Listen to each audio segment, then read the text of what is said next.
So I will open our Budget and Finance joint meeting with the Finance Committee Budget Subcommittee meeting. That's a mouthful, I gotta say. Yeah, right. At 6:02 p.m. February 2nd, 2021. Good evening, everybody. Evening.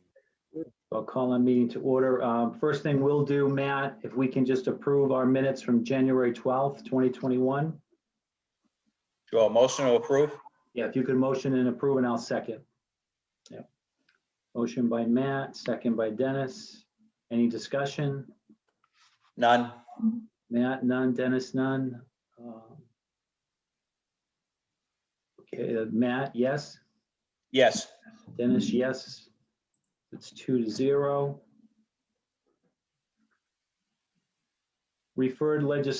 Legislation referred, the budget resolution, which we just stuck it in our, Nathan, we just stuck this one in on our agenda as a continuing thing. Yeah.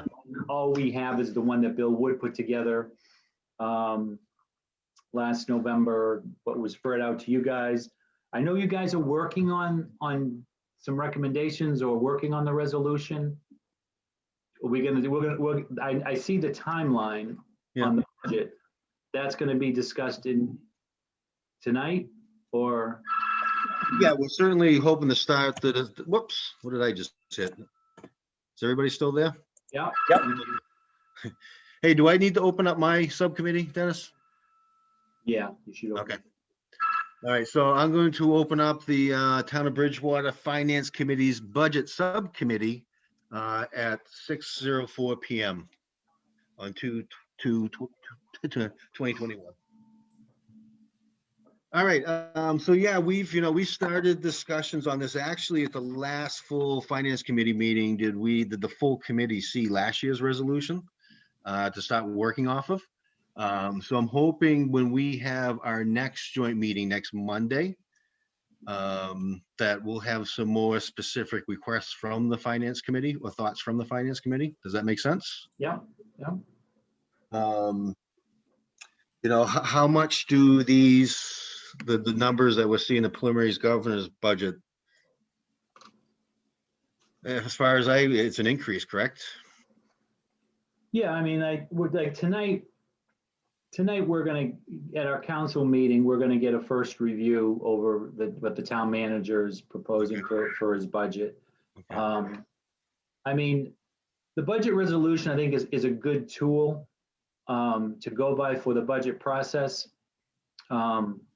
Sometimes I have a feeling that it kind of ties the hands of our financial people in a conservative way, but the approach that we have had for several years has been a conservative approach, and it has helped us tremendously, particularly with putting away money in a rainy day fund and do some capital projects. Yes. But as I think the town manager will agree with, and he'll illustrate that probably tonight, it's also restricted us in any growth that we really need on the general government side, as far as trying to upgrade or beef up our DPW department and some other building maintenance issues that have been long overdue for appropriations. So, the budget resolution is a good tool to go by. I think we've benefited a lot by at least being able to earmark free cash. And we budget for free cash. I think it's kind of an unusual thing to actually budget for free cash. So we kind of underestimate some of our revenues, not in an intentional way, but in a prudent way, where we know that there'll be some wiggle room at the end of the year and be able to put some of that money away for capital needs. And I see in the town manager's preliminary budget so far, I don't know if that includes yesterday, Mike, or today, but the budget, our snow and ice deficit is already at $500,000. Yeah, I think that's after, I think Tony did that, just sort of projecting out this storm and trying to figure out where we are right now. So, but he jacked that up a little bit just to try to, as you point out, try to be a little conservative so that we're not scrambling at the end of the year. and there'll be more storms. Yep. It's only February 2nd. So, yeah, so we, just so you know, we have called, we're gonna have a joint meeting on Monday, the 8th. Yep. And anything that's referred to us tonight at the council meeting, we'll probably take up on February 8th. Okay. And February 16th will also be a joint meeting. So that's that's a Tuesday before our council meeting. So February 8th, we don't have it. I don't know. Do you want to stick with 6 o'clock? Is that good enough time for everybody? Or on the 8th, we can meet a little later because we don't have a council meeting. But on the 16th, we do have a council meeting at 7. Okay. So we could stick with 6 o'clock, or I'd like to stick with 6 o'clock at least for the 16th, but the 8th, we can adjust that, but it's only with the subcommittee, I think, right, Nathan? It is, yeah. So fairly flexible. I mean, if you wanna, what do you think, at 6:30 or 7, even later? What's, We could do 6:30. Well, I mean, I don't want to confuse people because sometimes they get used to a certain time and then they're like, oh yeah, it's exactly. 6:30 or 7. You know, generally the finance committee meets at 6:30. All right, so why don't we do 6:30 for Monday On the 8th, okay. and then the 6 o'clock for the 16th, and you'll have the resolution document for the 8th or the 16th. So for the 16th, we're hoping that, we finished up the finance committee side of that On the 16th. on the Okay. 16th, yep, and then we can move on to, I believe, revenue after that. Okay, so you have an update. Be ready on the 16th. Ready on the 16th. Okay, so Matt, do you have anything to add to the budget resolution, or wait for the 16th to discuss that? Well, I was going to ask from Finance Committee, is there anything major that they're anticipating either making recommendations for that, we could just be thinking about in the background? Well, one of the things that did come out of, our one subcommittee meeting that we had before, and you touched on it, Dennis, was strengthening the town government / services side. Since we have so many departments that are, skin and bones, really. I know Mr. Gallagher just mentioned the DPW. I happen to mention the same one. So I guess, where would that fall under? Town manager's budget objectives, number 4? Because I believe that says maintains the current services. What's 4? So on the last page is FY 2021 town manager's budget objectives. Right. And number 4 says submit a budget which maintains the town's current service levels. Yeah, I think that's essentially where that falls under. And when we develop, internally, when we develop our budget objectives, we anticipate, or we presume that we're not going to be looking at any substantial or any significant additional provision of services, just because we don't have that flexibility. There just isn't that money. Yeah. So and I think that's a good one for the finance committee, especially to look at, because if there are service priorities, which the finance committee decides would be important, then, that would be something to propose for this document. But when we internally, we presume that unless the council has a very specific request, or unless the finance committee has a very specific request about additional services, and then we just assume that we're going to fund, to the best of our ability, our existing current services. All right. So that would be, that specific would be in the budget resolution, because I kind of look at this as like a general guide rail a little bit. Would this be the appropriate place for it? I think, I mean, I don't know. I think that a budget resolution, it's hard to, it's hard for us, and I don't like to tie the hands of our financial team. I think that I always think we should probably get away from specifically saying, please fund this position. Yep. I don't think we should really get into that. I think we need to send a message that to increase, try to increase based on allotted revenues, areas of deficiency within the operating facilities of the town. Obviously, we have had many discussions with the town manager about this. This isn't something he's not aware of, and I'm sure he does his best every year to try to come up with another person. I know you posted 2 positions recently. I don't know where the status is on that, but he is trying to make progress. So I don't want to see a resolution come forward to have him have to backtrack because that wouldn't, I don't really know the full revenue picture stream either. I know we got something today. I know the state aid is going up. Our local receipts are a tough one. So I wouldn't get in your resolution, I'd be careful of getting to specific people that he needs to hire. Yeah. I would just go over overall that mentioning a department, maybe, yeah, areas that we've talked about many times. I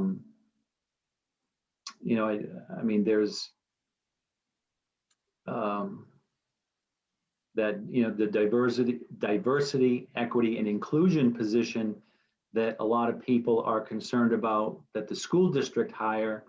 I don't know if that, I know the town manager is holding meetings and working on a program within the town, whether that equates to a position on the town side, I'm not sure. But that seems to be a hot button issue. No, that makes sense, Dennis, and I like that verbiage that you used. When we do understand that money doesn't magically appear. I don't know. Sometimes it does. Sometimes it does. Well, we got $100 or $500. That's great.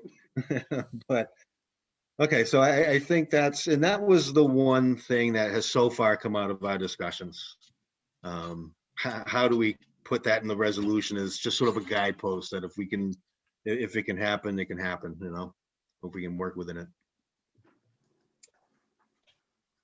Yeah, and I don't know, so we're on FY22 budget, FY22 budget discussion now. So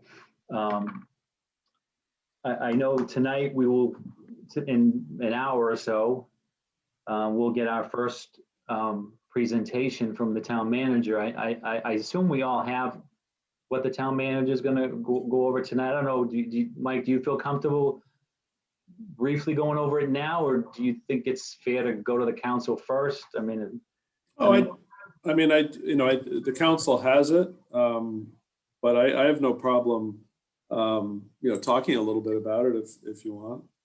Yeah, if you just want to briefly go over it, because I really don't want to hear it twice. 3 times. Block your ears next meeting. It's opportunity for nap time. And we have a meeting at 7 o'clock. So no, I mean, we all received the preliminary budget, which is by charter. The town manager needs to submit something to us by this time. And I think he's outlined in it what his goals and objectives are and where he'd like to be. So I'll turn it over to him. And I would only pick up, I'll just go over a couple of highlights because I don't want to, with the February 1st preliminary budget, so much is unresolved that oftentimes it's more just an opportunity to give a very broad picture of where we stand. So interestingly, our FY22 is shaping up. We are beginning to craft a budget without trying very hard not to tap into stabilization again. And we're doing that because we don't right now, and this may change, but right now we don't see the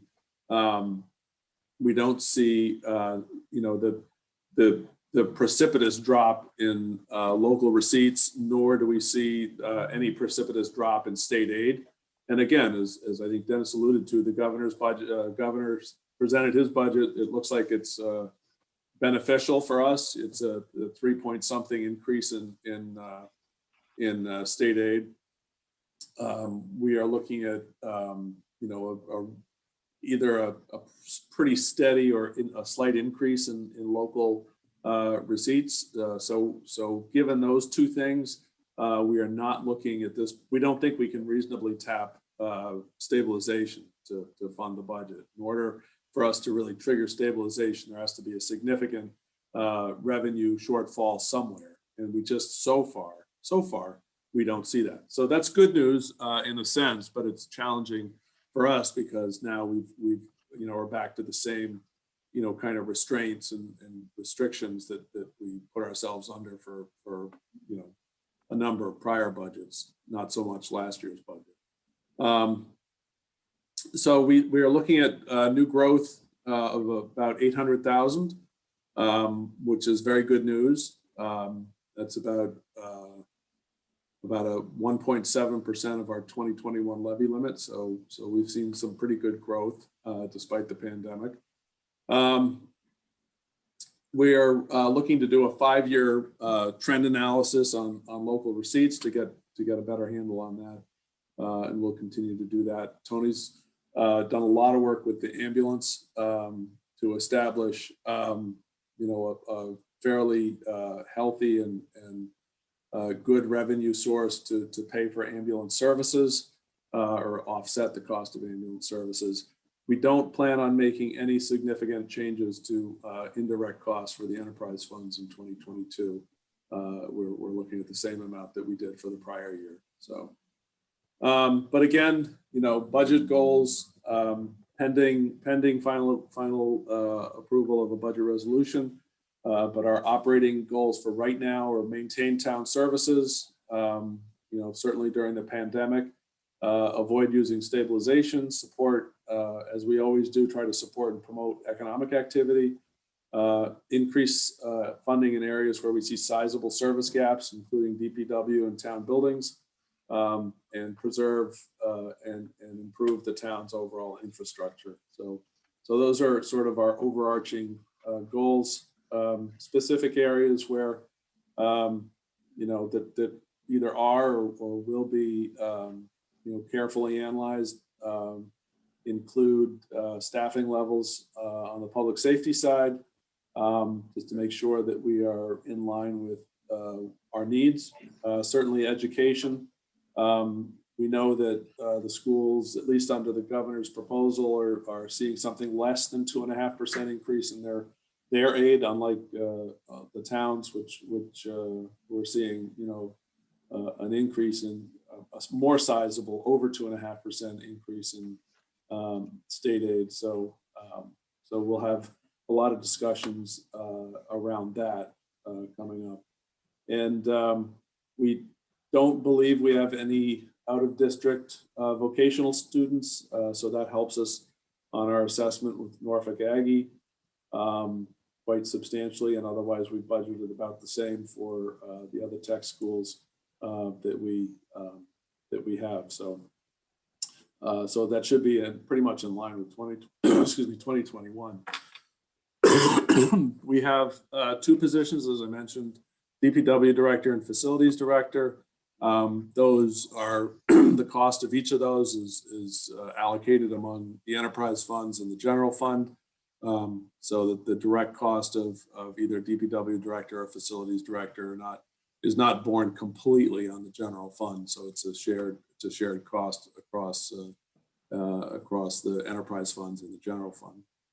We're looking at a total increase of about 5.75% on employee benefits, all lumped in for FY22, and so right now we've got sort of a working deficit of about $846,000. So we've got a fair amount of work to do, especially around some of the things I talked about there. But I think we're obviously going to present a balanced budget one way or the other on April 1st. So that's it. Tony's sheet is sources and uses sheet. I don't think I need to project that because at this point it's it is numbers, but it's most of them are speculative. I think of particular note, we are looking at a slight decrease. After a substantial decrease, we're looking at a less substantial decrease in motor vehicle excise. But otherwise, we're looking at increases in local receipts for meals and rooms tax. Obviously, we're projecting that the world will try to get back to normal to some extent.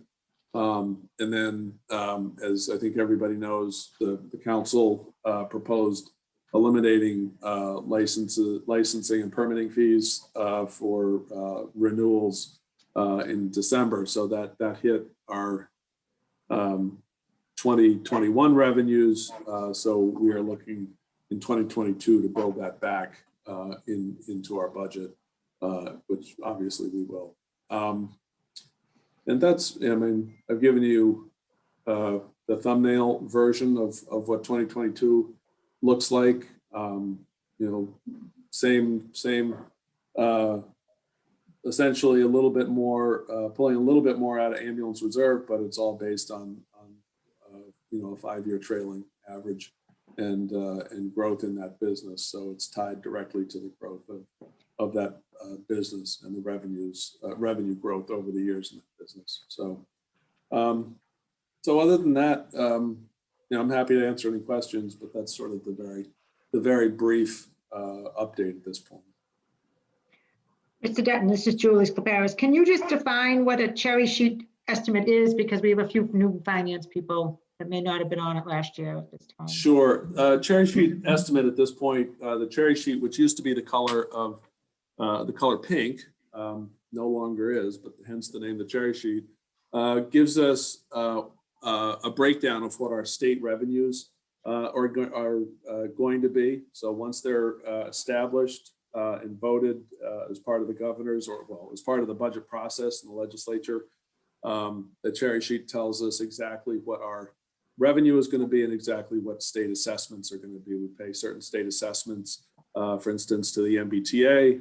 We pay an assessment to the county. We pay a couple of other assessments. So that gives us a breakdown of essentially all our revenues and expenses as it relates to the state.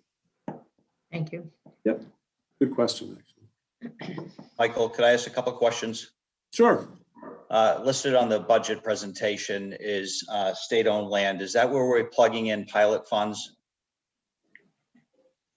Yes. And I saw something that came out from the state. I just can't recall if it was this fiscal year or next, where the governor had sort of lined that out as a source of funding. Are we confident that we'll see that pilot funding in fiscal 22?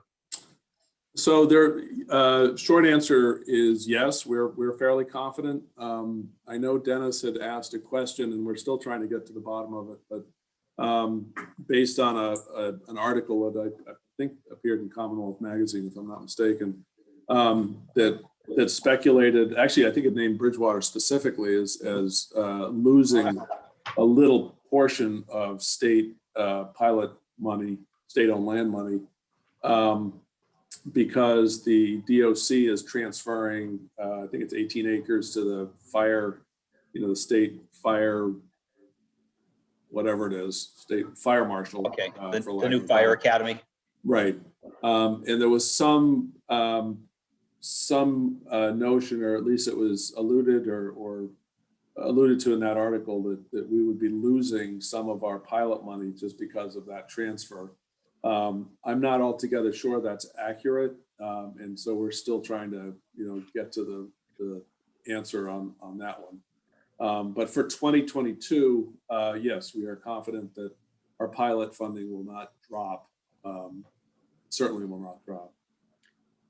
Okay, and I guess just as a sort of a side note to that fire academy, it would be nice if the town could work out an agreement, particularly since we're advertising for firefighters, that they could attend that academy at no cost as a friendly agreement or arrangement with the town of Bridgewater. That'd be nice. I don't know if they'll do that, but I just had a couple of other quick follow-ups. I'm a little concerned, quite frankly, with the school department's budget as presented on the 27th. And there's a number of concerns that I have, particularly coming at the towns with 12 additional positions. With that being said, it also worries me with the opening of a new school. And I would ask that, you know, through both of these committees, yourself, is to consider the impact when that school opens. So when I look at some of the requested positions on behalf of the district, it might be easy not to fund those, but at some point we're opening up another school and it's going to require staff.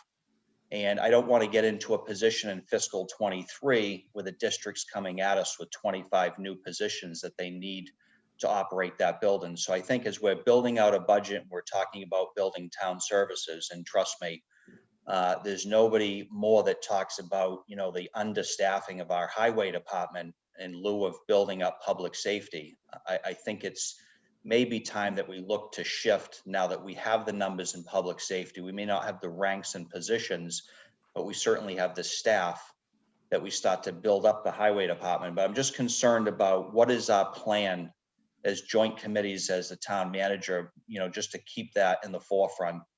The other piece that I wouldn't discuss publicly, but certainly when it comes down to the final numbers on the school department's budget, I'm very much in favor of the diversity position that we've probably all seen there's quite a bit of support for. And I know in years past, when the district has not gotten the money that it's received, and certainly we're not in a position to tell them when they receive their budget what to do with that extra money, if there's any extra, and what positions to hire. Is there a strategy for the town of Bridgewater to gift funds to fund that position if in fact that position and many others that they asked for cannot be funded through the normal budgeting process? In other words, is there a plan B? In my personal opinion, I think it's a position that is long overdue in the district, and some of the stories and things that have come out of the district, I would like to see the town council and both the finance and budget and finance committee support this. Is that a strategy we could use if in fact we got to that point and when all is said and done in early June or late May? So I guess I would say about, you know, the last point, which is I think a good one, but it's an opportunity for me to really explain, and Julie knows this, so. I was just going to say, I wasn't sure if you were going to appeal that one to me, but go ahead.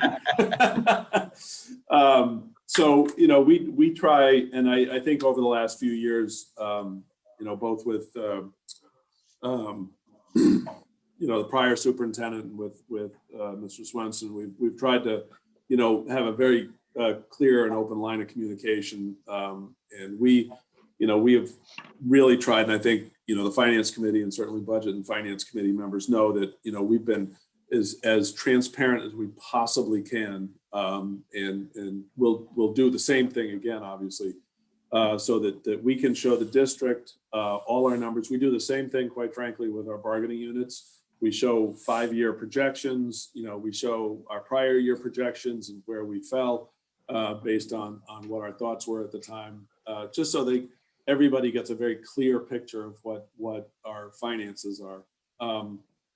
But having said that, so when it gets to the point where the district and the town, you know, vote a budget that is, you know, not what the district wants, not what the town wants to pay, which, you know, by definition, I guess is the way it should be.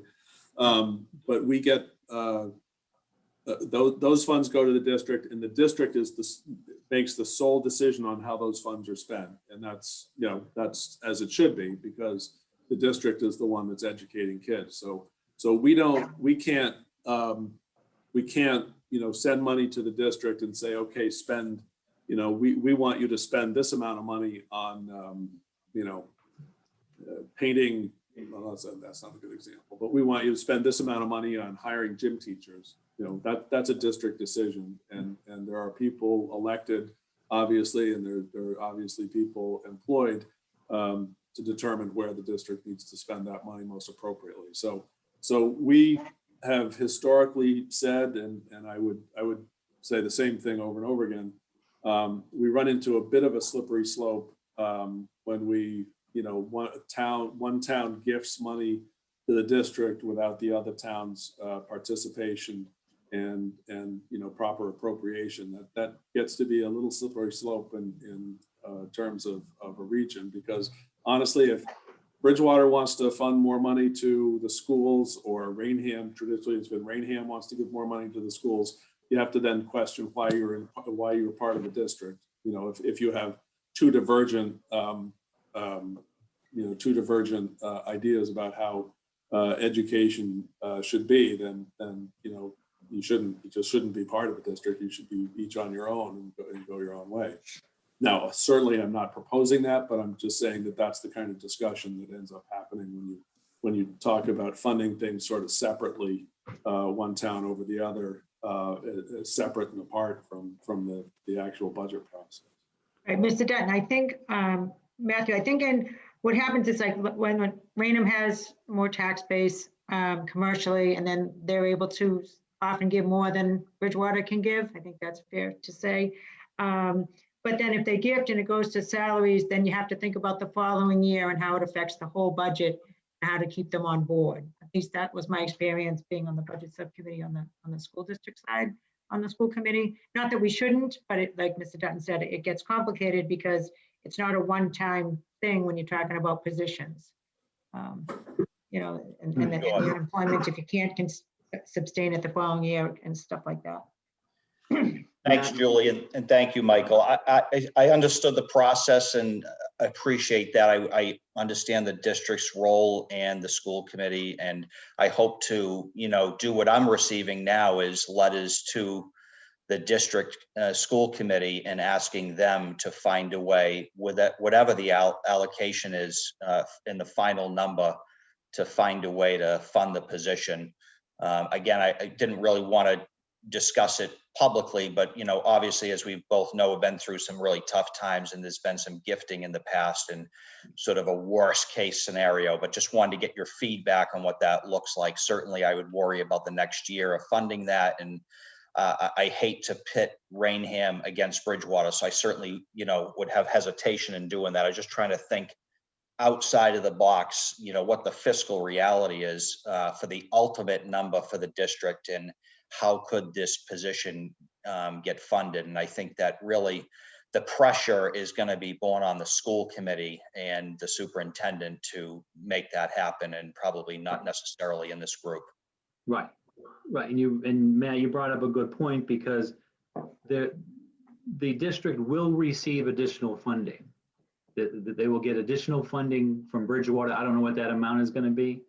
They are going to get additional funding from the state, and they are going to get additional funding from Rainham. So they're going to have additional funding over their fiscal 21 number.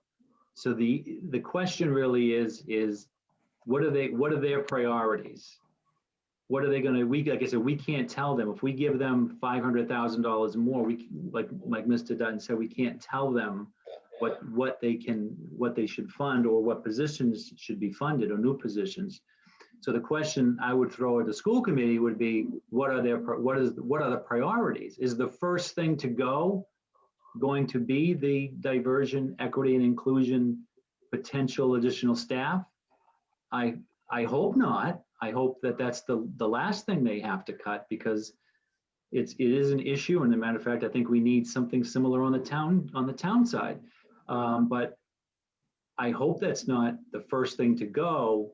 And then it makes it, well, Bridgewater couldn't come up with their full amount, so we have to let this position go. That's what I don't want to see happen, and hopefully we don't get there. So right, I think you're right. It does come down to the priorities that the school committee set. I don't know exactly how many additional positions they're looking for fiscal 22, or what their other areas of needs are.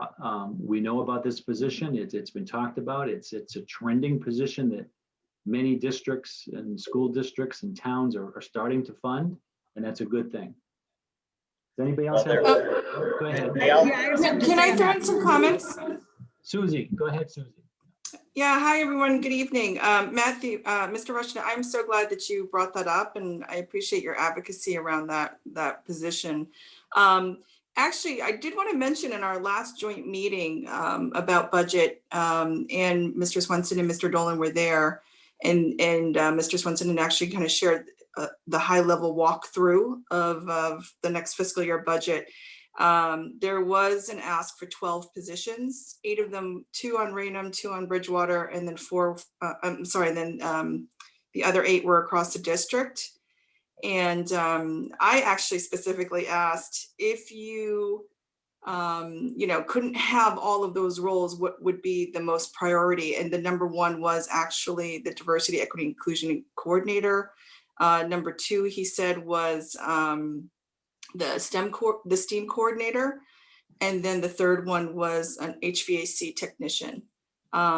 So I guess what I really appreciate about Mr. Rushton's comments here is that I love this aspect of let's talk about it and explore other ideas, or is there a way to help influence or advocate, for things that are really important. I definitely get the concerns around, this is how things have historically been done and we need to be careful about next year. But I think it's good to challenge ourselves and think about, okay, so that's how things have been done, but why not think differently? Can we reach across to Raynham, and maybe that's something where the community groups and, certainly I think most of you guys know that I'm involved with some, could help advocate to make that connection to get more community feedback and interest to support and advocate for those roles.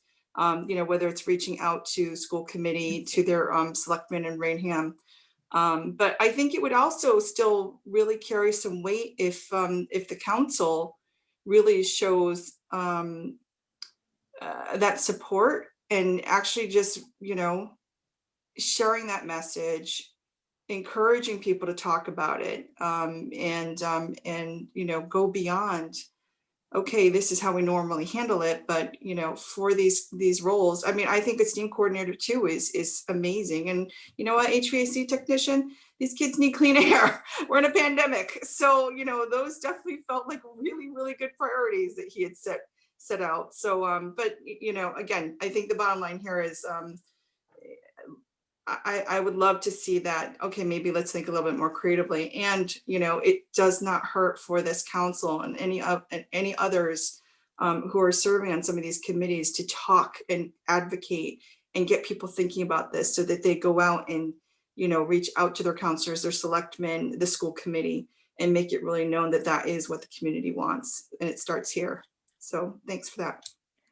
Can I just speak to that, Susie? Yeah. I don't think that it's Julie. It's not that people don't want it. And I do agree with Mr. Gallagher that there'll be a dollar increase in the budget from one year to the next. The problem is that dollar doesn't equate to percentage-wise what they need to, what they call quote unquote, turn the page. So when you're talking about cutting a position, you're really talking about cutting a request. So yeah, maybe they could hire a DICE person, but it might cost you a teacher in order to balance their budget on the school district side. I'm not saying it's right or wrong. I'm just saying that's my experience, historically, I guess. If you want to do your kitchen over, you might sometimes have to choose between doing the cabinets or doing the floor or whatever. Do you know what I mean? On a personal basis. So, and we'll have more discussions on this as we move forward. Nathan, did you have anything you wanted to add to that subject or the FY22 budget? I mean, we're going to have a host of joint meetings from now until we approve the budget. Yep. So this is a good start. There are certainly needs on the town side, and there's certainly needs on the school side, and there's only so much pot of money we have, and we need to get creative, like Matt said, and do Dennis. do things differently. Yes, Matt.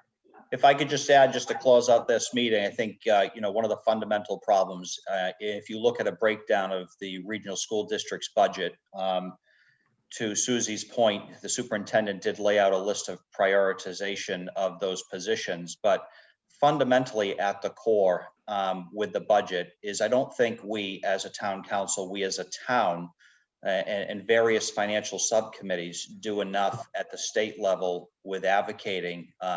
This problem isn't the town of Bridgewater's problem. This is a state problem.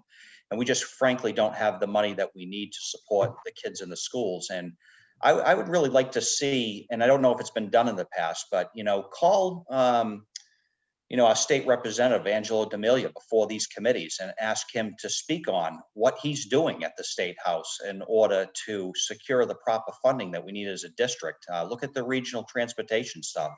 It's a nightmare. It's one of the reasons why we regionalized, and now we're not benefit from it anymore.